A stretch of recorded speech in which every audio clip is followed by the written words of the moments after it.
안녕하세요. 저는 의정부 용현동에서 개원하고 있는 진주영입니다. 저번 시간은 생활치료에 대한 종류와 타당성에 대해서 이야기를 해보았습니다. 이번 시간은 생활치료의 술식과 필요한 도구, 재료에 대해서 알아보겠습니다. 생활치료 적응증은 치아에 국한된 무식이나 와동 등으로 치수 노출 시 치수 활력이 유지되는 경우입니다. 술식은 감염 조직을 제거하고 멸균 상태에서 약제를 사용하여 치수를 보호하고 최종적으로 치아를 수복합니다. 그러한 후 적절한 평가와 관리가 필수적입니다. 그러면 이런 바이탈 펄프 세라피를 하기 위해서 필요한 재료는 어떤 것이 있을까요? 이것은 제가 바이탈 펄프 세라피를 할 때 항상 준비하는 기구 상차림입니다. 저희 치과는 세척액을 구분하기 위해서 10cc는 NaOCl, 5cc는 증류수, 30cc는 셀라인 이렇게 담아놓고 쓰고 있습니다. 러버댐, 마취, 기본기구, 그리고 다이아몬드 라운드버, 카바이드 라운드버, 하이스피드 핸드피스 여러 가지 기구가 보이실 겁니다. 제가 질문을 받을 때 자주 물어보시는 질문인 것 같아 올려보는데요. 논문에서는 치즈를 삭제하고 치수강을 접근할 때 주로 다이아몬드 벌을 사용하는 것을 공고합니다. 아마도 카바이드 벌은 치즈를 탁탁 치는 듯한 느낌 때문에 더 충격을 주고 환자의 불편감이 더 증가할 수 있기 때문이라 생각합니다. 저도 처음 치수강을 접근할 때는 하이스피드 핸드피스로 롱넥 다이아몬드 라운드벌을 이용해 먼저 접근합니다. 그리고 그 다음 만약 코로날 펄프를 완전히 제거하고 오리피스 입구에 접근할 때는 하이스피드 핸드피스가 아닌 프릭션 그립으로 카바이드버로 접근합니다. 이는 치질이 다른 방향으로 삭제하는 것을 방지하기 위함입니다. 그리고 MTA를 적용 시 펄프 클린컷한 부분과 MTA가 보이드 없이 잘 밀착되게 하기 위해서는 끝이 뭉툭한 일반 핀셋보다는 이렇게 가늘고 좁은 핀셋이 필요합니다. 그리고 MTA는 저는 치수 복조술은 정확히 엔도셈 헤비를 사용해서 환자에게 비급여 청구를 받고 있고요. 코로날 펄포 같은 풀포토미 같은 경우는 엔도셈 레귤러를 사용하고 있습니다. 앞전 슬라이드에서 커바이드 롱넥 라운드버로 오리피스 입구 1~2mm 하방을 담근다고 하였는데 요즘은 이 나이타이 토미파이를 사용하고 있습니다. 카바이드 롱넥 라운드버는 프릭션 그립에도 불필요한 실수 삭제가 일어날 수 있는데 나이타이 파일은 오리피스 입구를 자연스럽게 파고 들어가서 불필요한 치실 삭제를 피하는 것 같아 요즘은 이걸 사용하고 있습니다. 그리고 NaOCl 세척 시 적용 시간을 줄여주기 위해서 저는 초음파 팀을 이용해서 초음파 세척을 하고 있습니다. 자, 기구를 준비했으면 이제 적응증을 봐야겠지요? 어떤 경우일 때 VTP를 할 수 있는지 적응증을 살펴보겠습니다. 이 환자는 20대 여자 환자인데 오토바이를 타다가 사고가 나서 한쪽에 목발을 짚고 다니는 여자 환자였습니다.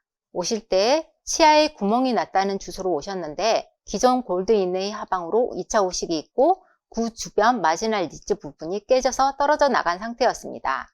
목발을 짚고 오셨기 때문에 간단하게 치료가 끝내야 됐는데요. 당일날 생활치수 치료로 마무리를 하였고 수복치료로 간단하게 마무리할 수 있었습니다. 이 아버님은 주변에 재활병원에서 허리 디스크로 허리에 밴드를 메고 오셨는데요. 47번과 48번의 심한 통증으로 두 치아 다 발치를 원하셔서 오셨습니다. 하지만 발치를 하더라도 47번은 치수강 오픈 시 생활력을 유지하고 있었기 때문에 간단하게 풀펄포토미로 마무리를 하였고 7개월 후에 양호한 힐링 상태를 보여주었습니다. 이렇듯 여러 번 내원이 힘든 환자에서 간단하게 치수를 끝낼 수 있는 치료가 되겠습니다. 소아 환자 유치는 말할 것이 있을까요? 처음 VTP의 적응증으로 주목됐던 것이 재생 능력이 타고난 미성숙 영구치나 유치에서였습니다. 당연히 치유력과 반응은 월등히 좋습니다. 이 환자는 17세 남자 환자입니다. 35번이 미싱된 소견을 보이고 이로 인해 75번 유치를 잘 사용해야 함에도 불구하고 이미 원심으로 우식이 펄프와 접근하게 있습니다. 또한 37번은 원심 마지날 리지가 아직 치은에 완전히 나와 있지 않는 상태로 상아지를 우식이 심하여 펄프에 근접해 있습니다. 다행히 우식은 깊었지만 치수관 오픈 시 생활력이 충분하여 둘 다 코로날 펄포토미로 마무리를 할 수 있었습니다. 그리고 1년 2개월 후 팔로업 체크에서 식은당 상태나 임상 상태에서 양호하게 치유됨을 확인할 수 있었습니다. 우측 하단의 방사선 사진상에서 보면 잘 치유된 VTP의 MTA 하방에 덴틴 브릿지가 형성되어 있음을 볼 수 있습니다. 이 환자의 치아를 보십시오. 초진 씨 이런 상태를 보면 당연히 근간 치료를 먼저 떠올리는 분들이 있을 것 같습니다. 크랙도 심해 보이고 실제로 이 환자는 매우 교합력이 센 듯합니다. 기존 수복물은 크렌칭으로 인해 이미 탈락되어 있고 그 하방에 2차 우식도 심해 보입니다. 하지만 펄프 챔버를 오픈 시 이렇게 블리딩이 선명하면 저는 치수가 생활력이 있다고 판단하고 VTP로 당일 마무리합니다. 컴플릿 펄포토미 후 환자는 1, 2주 후에 실인 증상을 보였지만 그 정도뿐이었습니다. 크라운으로 잘 마무리되었습니다. 크랙 치아 후 VTP 예후가 어떻냐고요? 여기 3년 예후가 확인된 환자가 있습니다. 원심으로 심한 크랙 우식 소견이 좌우측 양측 7번 하악 대구치에 있었습니다. 저도 이때까지는 이런 심한 크랙에 대해서 자신이 없어서 한쪽은 근간 치료를 했으나 환자분이 치료하기가 너무 힘들어해서 다른 한쪽은 VTP로 더 간략하게 마무리하였습니다. 결과는 이렇습니다. 둘 다 예지성은 있습니다. 하지만 내내 안 오셔서 팔로업 체크가 안 되던 이 환자가 3년 만에 오신 이유는 47번 크라운이 탈락해서였습니다. 그럼 이 크라운은 왜 탈락했을까요? 저는 생활력이 없는 치아의 프로프리어 립세터의 방어 능력 상실, 이것 때문이라고 생각합니다.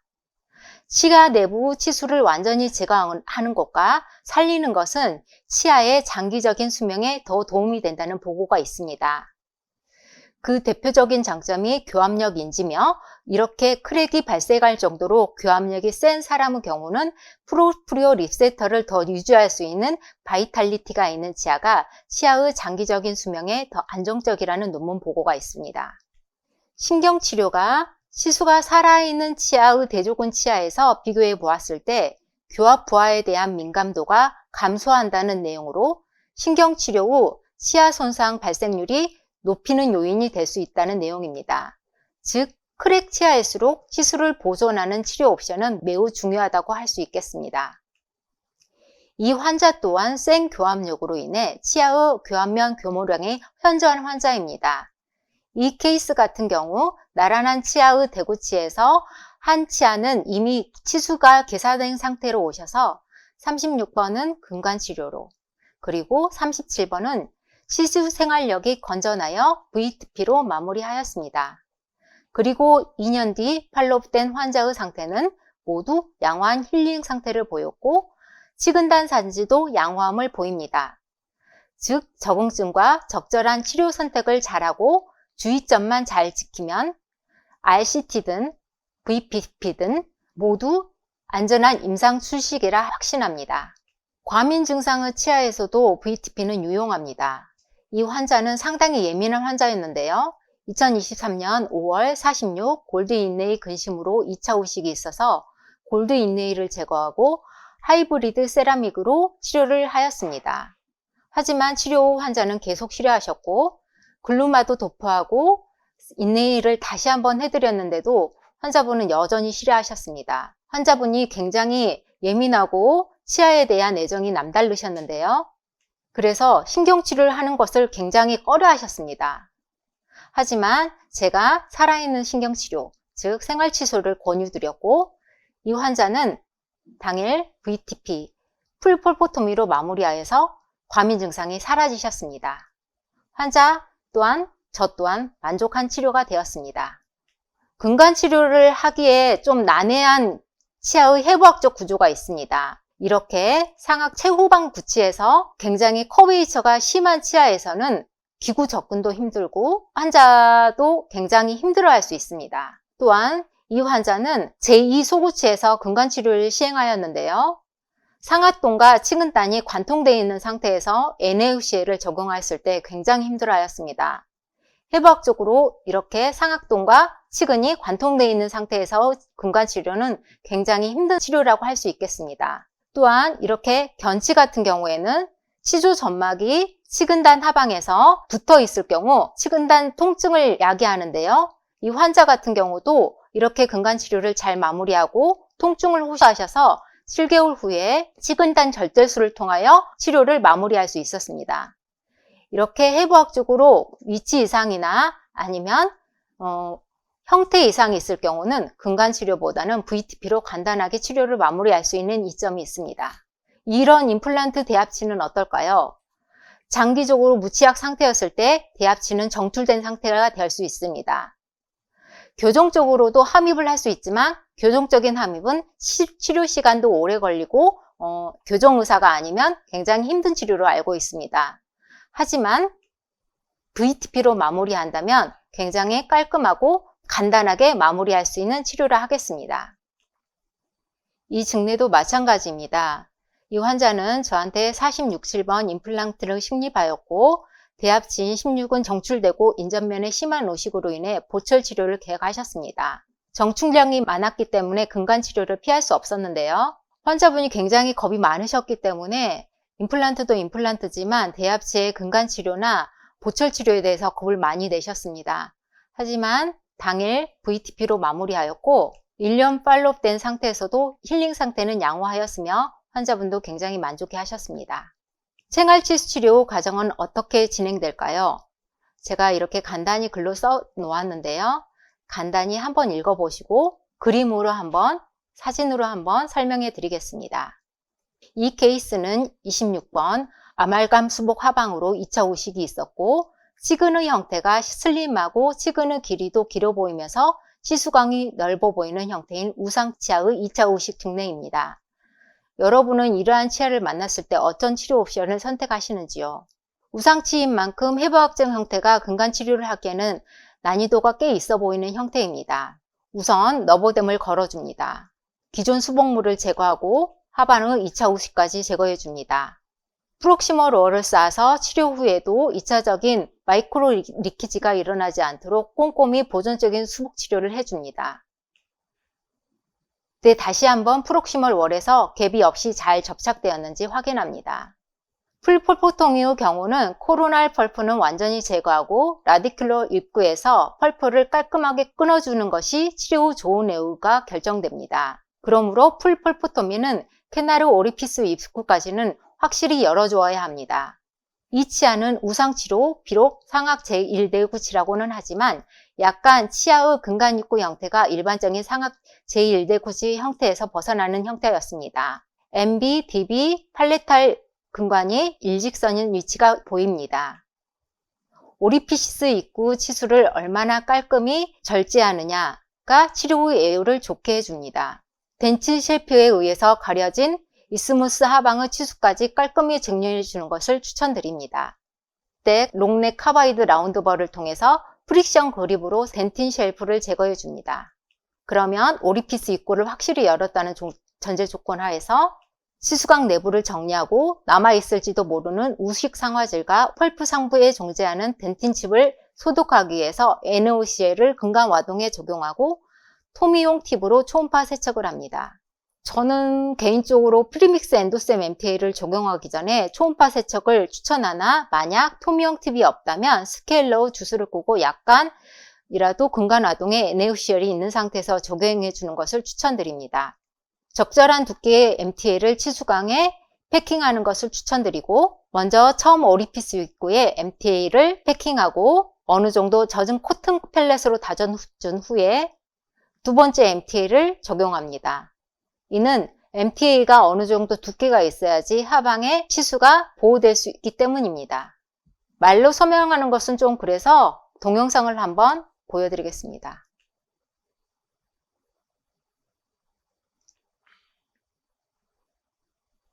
치수광을 오픈했을 때 오픈한 치수광을 확인해 보시고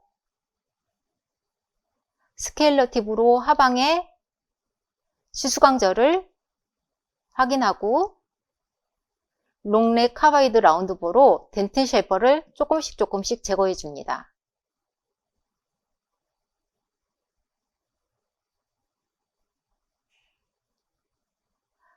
(2분의 1) 카바이드 라운드볼을 쓰는 모양이고요.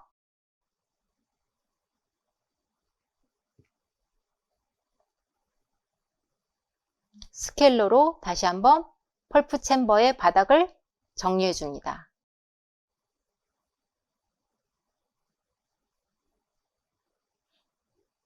NOECL을 적용하고 초음파로 세척합니다. 초음파는 열을 발생시켜 주기 때문에 NaOCl의 적용 시간을 보다 짧게 해주는 이점이 있습니다. 다시 한번 NaOCl을 적용하고 초음파를 적용합니다. 저는 개인적으로 초음파를 한 3번은 적용하는 것 같아요. 그리고 증류수로 마지막으로 NaOCl을 세척하고 MTA를 적용합니다. 젖은 코튼 펠렛으로 펄프와 MTA가 보이드 없이 잘 적용되게 꼭꼭 눌러주시고요. 다시 충분한 두께를 위해 2차 MTA를 적용합니다.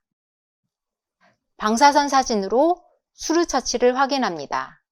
인접면의 축벽은 갭이 없이 잘 수복되었는지, 시수각 내부에 보이드 없이 MTA가 잘 패킹되었는지, 오리피스 하방 1mm까지 MTA가 잘 적용됐는지 확인합니다. 자, 그럼 FC 펄포토미가 아닌 MTA 펄포토미가 어떤 이점이 있을까요? 기존에 우리 선배님들은 FC를 사용하여 토미화한 것으로 안 좋은 기억들이 많이 있습니다. 제가 MTA를 가지고 생활치수 치료를 하면서 항상 하시는 질문들이 있었는데 대부분 과거의 FC 토미로 인한 안 좋은 기억들을 바탕으로 이야기를 하셨습니다. 이 케이스를 보시면 초진으로 오실 때 FC 펄포토미가 되어 있는 29세 여자 환자분이셨습니다. 통증이 있으셔서 다시 근간치료로 들어갔는데 치수강을 개방해보니 내부가 까맣고 치수는 생활력이 없으며 상태가 그리 좋아 보이지 않았습니다. 무사히 근간치료를 마쳤지만 치근단 하방에 많이 막혀있는 상황이어서 치근단까지 페이턴실을 확보하지는 못했습니다. 다행히 통증은 사라져 마무리하였습니다. 치수강 내부가 까만 생활력이 없고 엉클린한 상태. 과거의 토미된 치아는 아마도 FC 토미가 이런 상태일 것 같습니다. 상황을 우리는 자주 맞닥뜨리게 되고 근간치료 시행 시 근간이 막혀있는 경우를 자주 경험하기 때문에 토미에 대한 두려움을 여러 임상가들에게 많이 들었습니다. 이 케이스는 제 환자 케이스입니다. 처음 환자분이 오셨을 때 16의 치수개사로 인해서 근간치료를 시행하였는데요. 15번 치아도 프록시먼에 캐리어스가 있어서 치수치료를 하였습니다. 나이가 젊으신 환자분이셔서 나름 보존적인 치료로 MTA를 이용한 생활치료로 권유를 드렸는데요. 환자분은 16번의 아픈 기억 때문에 완전히 치료를 마무리해 주기를 원했습니다. 그리하여 치료 2주 만에 다시 치수강에 재진입하였을 때 치수강 내부는 FC 토미처럼 까만색의 죽어있는 비슷한 모양의 와동이 아닌 선명한 블리딩이 나 있는 살아있는 치수를 확인할 수 있었습니다. 즉 FC 토미하고는 차원이 틀렸던 거죠. 환자분 요구대로 근간치료로 마무리하였지만 저는 이 케이스에서 FC 토미보다는 MTA 토미가 굉장히 좋은 재료로서 생활치수 치료에 도움이 많이 되는 재료라 생각합니다. 이 케이스는 대단히 흥미로운 케이스인데요. 환자는 언제인지 모른 수년 전에 26을 치료하고 메탈 크라운을 씌운 상태였습니다. 수복무로 맞은 상태도 오버행잉으로 핏도 좋지 않고 약간은 치근단도 의심스러워 보입니다. 처음에 저는 엔도를 할 요량으로 들어가 보았는데요. 하지만 들어가 보니 내부는 까맣게 타 있고 약간은 내부 상태도 클린해 보이지 않았습니다. 당연히 근간은 막혀 있었고 우선 인접면 오버행잉은 다시 수복치료로 축벽을 쌓아주었고요. 내부를 깨끗이 제거하고 근간치료를 시도해 보였지만 근간이 막혀 있어서 NaOCl로 충분한 초음파 세척만을 이루어냈습니다. 그리고 내부는 MTA로 재토미를 하였는데요.